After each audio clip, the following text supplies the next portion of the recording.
Good evening, everyone. Welcome to another episode from the Germany collection by the USI World Explorers. In this episode, Heather Willis and myself will give you a glimpse of 17th century Osnabrück and the tradition of the Night Watchman. We'll take a walk around the city at dusk and learn the history of the medieval fortification towers and Osnabrück's town hall.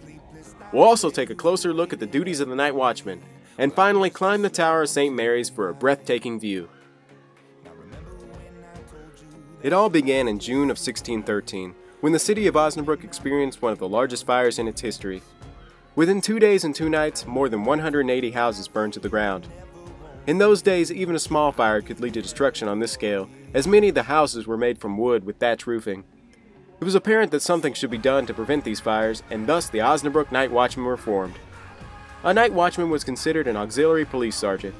The first and foremost of his duties was to walk the streets of Osnabrück at night, glancing through the windows of the sleeping townsfolk and ensuring that the fires in their fireplaces were put out. Over time, the night watchman gained other responsibilities.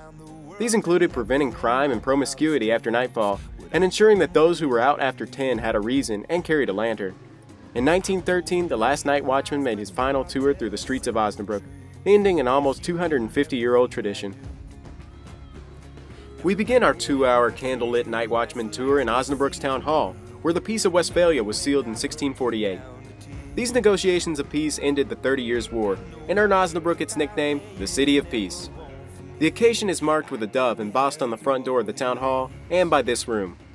Appropriately called the Hall of Peace, the room is covered with the portraits of those who spent 5 years of their lives arranging the Westphalian Peace Treaty. With lanterns in hand, we followed our night watchman named Olaf to Buxton. This watchtower was built in the 13th century within the city walls and was originally the highest fortification tower of the city. But the building also has a grim past, once serving as a torture chamber during the witch hunt in the 16th and 17th century.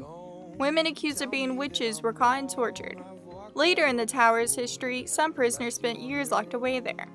One of those prisoners was Johann von Hoya, who was there for 6 years from 1441 to 1447. The second floor of the tower is now named after him, while the first floor is a recreated guardroom. The night watchman tour was concluded with a climb up the tower of the St. Mary's Church. Up and further still we climbed, traversing over 200 steps. When we finally reached the top, we came to a room that contained the church's bells. Through a door we exited onto the viewing platform and were blown away by what we saw. I think we can let the pictures speak for themselves as a conclusion, but before we end the video, we would like to leave you with this. As George Eliot once said, adventure is not outside man, it is within. In other words, we all have the innate desire to explore, we just have to be willing to take the first step. Thanks for watching.